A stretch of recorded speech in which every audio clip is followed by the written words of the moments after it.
this is where we were the last time we were doing notes, which was Monday.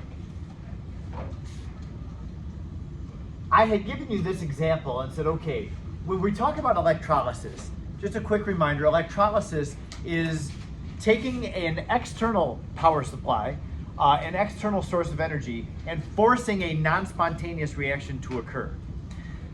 Sometimes if we need to get things that aren't very stable in nature, and you can't just find them naturally, we need to use electrolysis to produce them, like sodium, the metal, potassium, the metal. You can't find those naturally, so we'll electrolyze those things. Now, when you have a mixture, namely an aqueous solution, electrolyzing a mixture means you have to identify who's going to get oxidized at the anode and who's going to get reduced at the cathode.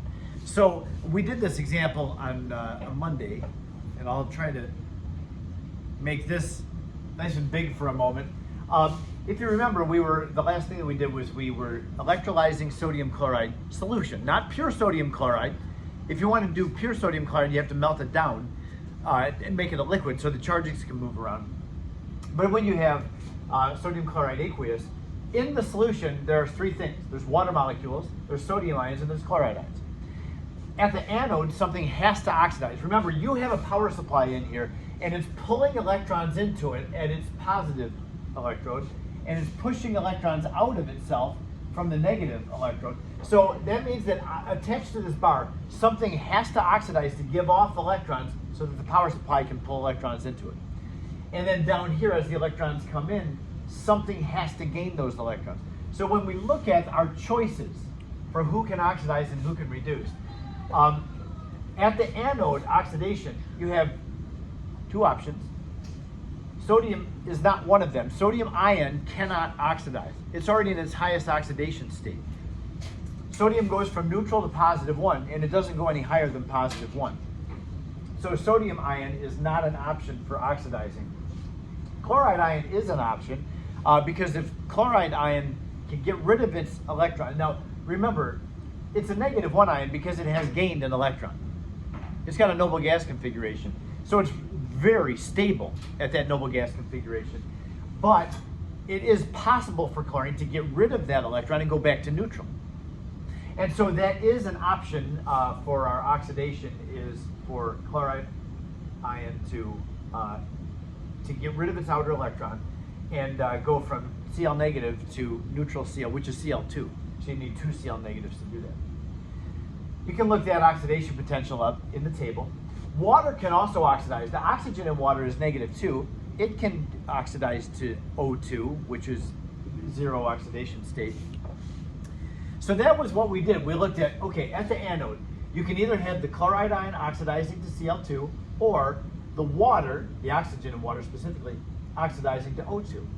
Look at the oxidation potential of both of these, and you see that neither one of them is very excited about getting rid of an electron. Chloride has an oxidation potential of -1.36. Water is -1.23. So since one of them has to oxidize, and these are the only two things that can oxidize, you have to choose one. So we're going to always choose the one that's the most positive. That would be the water. Since they're both negative, take the one that's least negative, which is the most positive. So yeah, preferentially the oxygen, the water is going to oxidize in this case. So from this electrode, we would see bubbling out is the oxygen. You'd see a clear gas bubbling off of the electrode here where the anode is. That would be oxygen gas, pure oxygen gas coming. At the cathode, we go through the same exercise. We look at who can reduce at the cathode. Sodium ion can reduce. It can go from sodium ion to neutral sodium and have its oxidation number go down by 1. Chloride ion can't. We don't know of chlorine ever gaining more than 1 electron. It already has gained 1 electron to become Cl negative, but you've never heard of Cl -2 or Cl -3 or any other lower oxidation state of chlorine. It's because it's only going to go to -1 downward, and that's it.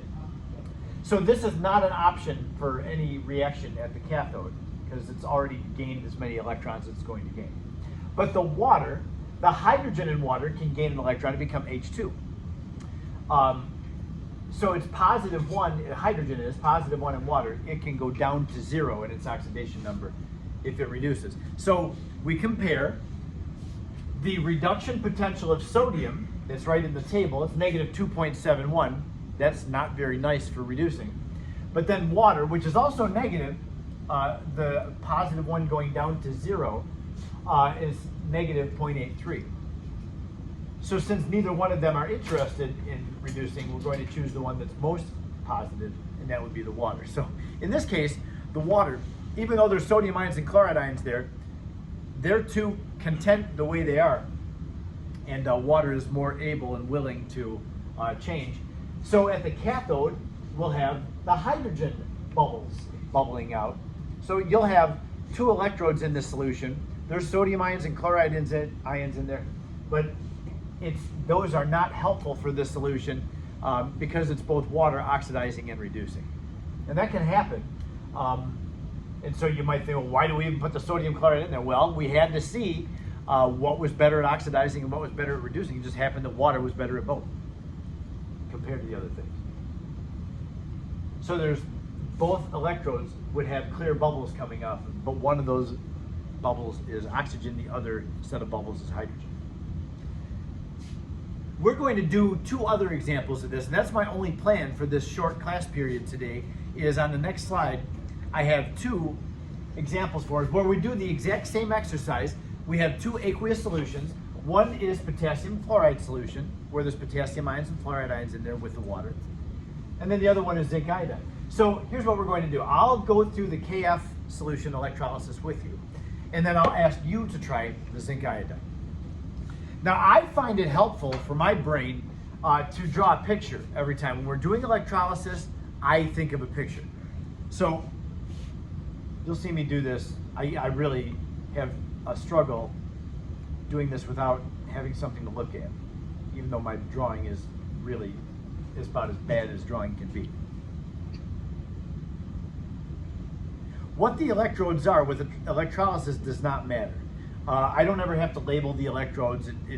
It's not important or significant because the electrodes themselves will not be reacting.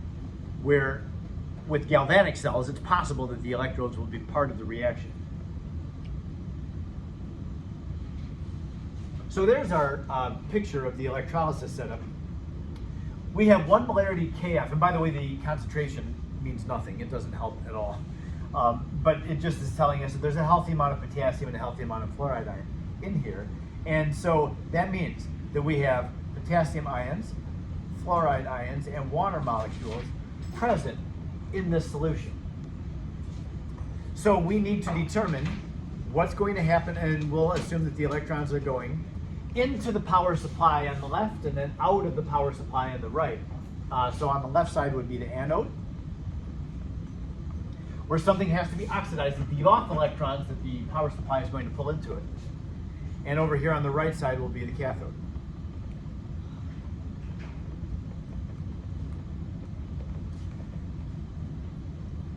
We have to determine who can oxidize in this thing, and which one then, among all of them that can oxidize, which one will oxidize. And that will be the one with the highest oxidation potential. The reduction is easier, I think, because the reduction potential table has the values. And by the way, if you'll take a moment and take out your reduction potential table, if you don't have one, just grab it from the pile. Or if you have 3 of them in your folder, but you're too lazy to reach over and get it, and it's easier to just ask Sophie to get one for you, then that happens too, I know. Yeah, we won't mention any names.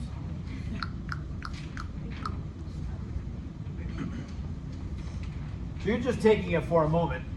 We don't need it here for this first step. Our first step is just identifying who can oxidize at the anode. Can potassium ion oxidize? Does K go any higher than +1? Nope. Nope. It's got a noble gas configuration of +1, and it's not going to go any higher. So not potassium, but F-. Can F- oxidize? The -1 can oxidize to 0. So that would be F- oxidizing to F2. Well, looking at the oxidation potential for that one, we probably are not going to expect fluoride ion to oxidize. It is the worst thing in the world at oxidizing. Anything in the world will oxidize before fluorine will oxidize. We know F2 is the best reducer as it goes to F minus. That makes F minus the most stable ion of all. What is the oxidation potential for this one? It's the very top one. 0.87, right? Negative 2.87 volts. Okay, so it's not likely to be the fluoride ion oxidizing. It's not the potassium ion. It can't oxidize. So the other option is water. The oxygen in water can oxidize to O2. This is not the entire half reaction. This is just the unbalanced half reaction. Now, I'm going to ask you to look on your reduction potential table. Find the oxidation of water to oxygen. This is not an easy exercise because a lot of those half reactions have water in them, and there's a number of them that have oxygen in them. But you have to find the one that is going from water, which the water is a product on that table. You got to turn it around to be an oxidation. Water to oxygen, did you find it? What's its oxidation potential? Negative 1.23? That's the one. Find it, negative 1.23. You'll see it on the table as positive 1.23. That's because those are all reductions. It's on the left side, about in the middle. But yeah, the oxidation of oxygen to O2 is negative 1.23. So between these two possible oxidations, the one that's more positive is the water oxidizing. So that means, just like before, from that anode, we'll have oxygen bubbling out. Yes? How do you know, like, the O2, how do you know what H2O? You have to recognize that in water, in the water molecule, the hydrogen has a positive 1 oxidation number and the oxygen has a negative 2 oxidation number. So when we talk about the oxidation of water, the oxygen is going from negative 2 to a 0 oxidation number as it's an element. You have to just recognize that that's what the oxidation of water is. The hydrogen is positive 1. The hydrogen can't go any higher in oxidation than the positive 1. So it's only the oxygen in here that's going to oxidize. We just have to do that enough times to know that water can oxidize to oxygen gas. Okay? Now, when we're over here at the cathode, we're looking for a reduction. Water can also reduce because the hydrogen in water is positive 1. It can go down to 0 and make H2. So when we do this a few times, you'll just pick up, oh yeah, okay, so water can both oxidize and reduce. And you have to know what the products are. If it's oxidation you're talking about, then the product is oxygen, because it's the O that's going to oxidize it. If it's reduction we're talking about, then it's going to be the hydrogen, because it's the H that can reduce. So down here, where the question is, it's saying it says what reaction, but really it means what half reaction. So what is that half reaction for the water oxidizing? It would be water. Is there anything else in the reactants?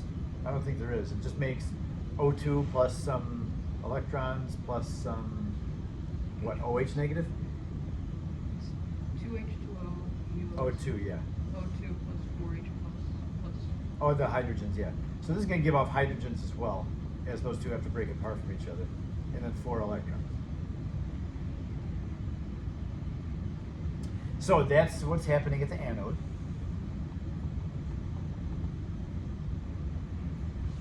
Now we have to go through the same exercise at the cathode. Something has to reduce.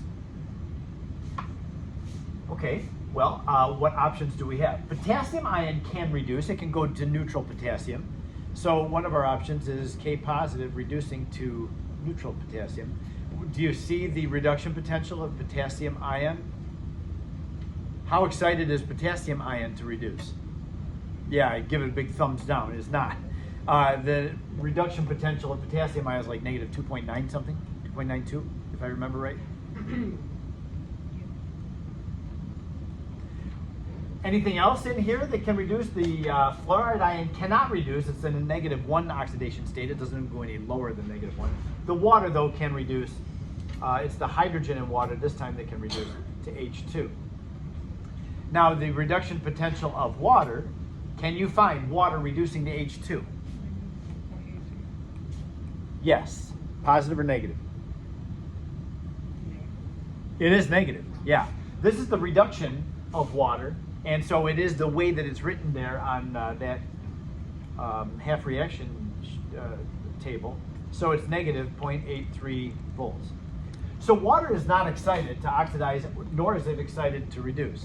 However, it's better at oxidizing than the fluoride ion, and water is better at reducing than the potassium ion. So the exact same thing is going to happen here, where we're going to have water both oxidizing and reducing. Even though there's something else dissolved in it, those things that are dissolved don't have a high enough oxidation potential or reduction potential, and it winds up being the water that does both.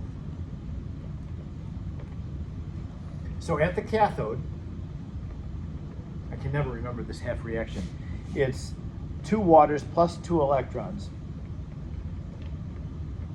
And that makes H2 and then some hydroxides, right? 2 hydroxides.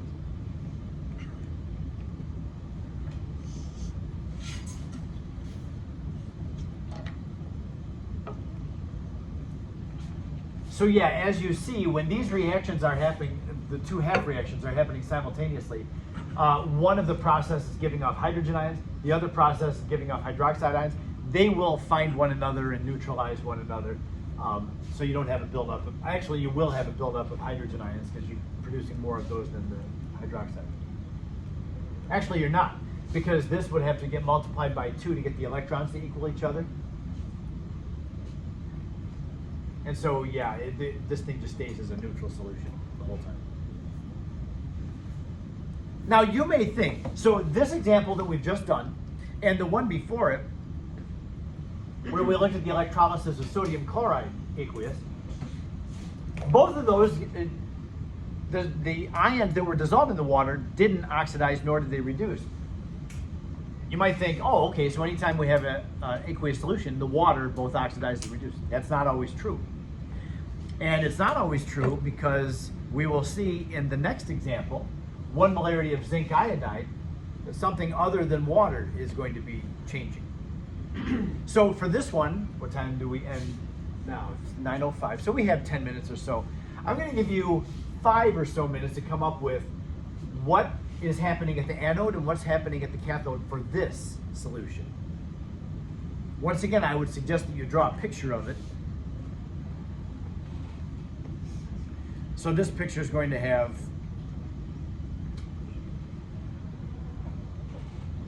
the same setup.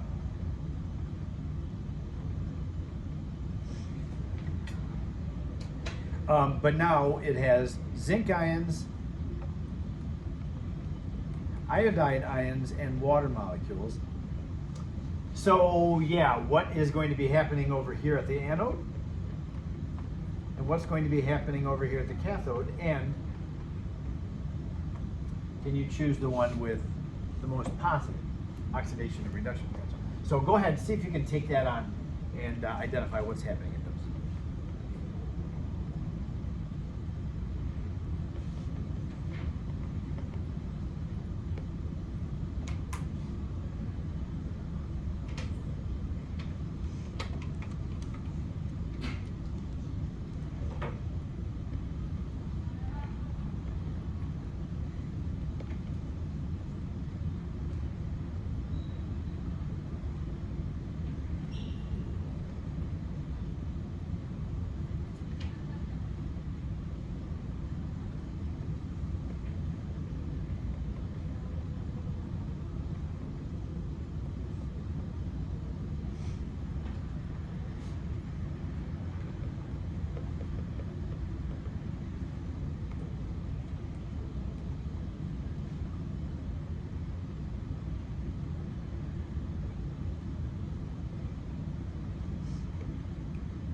Did you get the iodine oxidizing? Yep.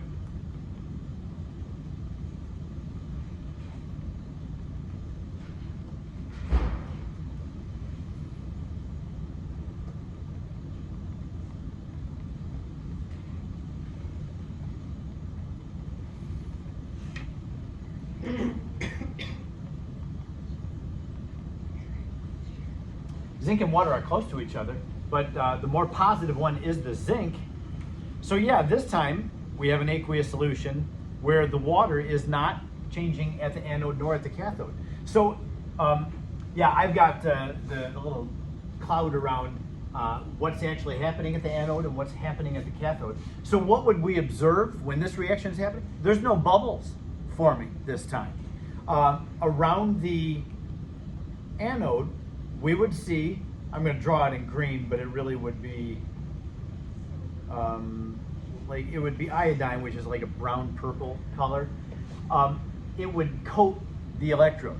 We would see the electrode change colors as the iodine forms around it. Again, no bubbling is happening here because we're not producing a gas, we're producing iodine solid. It just coats the electrode. And over here, we would get a coat, so we'd have I2 forming there, and then the same thing is happening over here. We'd have zinc being made. It would be coating the electrode over there. Make sense? So I think people have a lot of trouble with this. I think people get this wrong all the time, and they have a lot of questions about this. So yeah, be sure you practice that, and don't just assume that because we did it in class, you could do it on your own. Make sure you do try some of these. We only have one topic left within electrolysis, and that'll be it for the whole chapter. So I'll introduce that tomorrow, and it's about the stoichiometry, the quantitative, how much iodine would deposit on here, how much zinc would deposit on here. We haven't talked about this. Or how much oxygen do you get, how much water, hydrogen do you get, that kind of thing. So that would be the stoichiometry of electrolysis, and that's where we're going at the end. So we're almost done. We have 1.5 still lecture days, and I won't need that whole amount. I don't know, I'll need just an example or two on Monday, and then the rest of the time will be work time. I will have to introduce our lab that we'll do on Tuesday. But yeah, you can plan to have some time on Monday to ask questions or whatever. All right? You have a question, Patricia?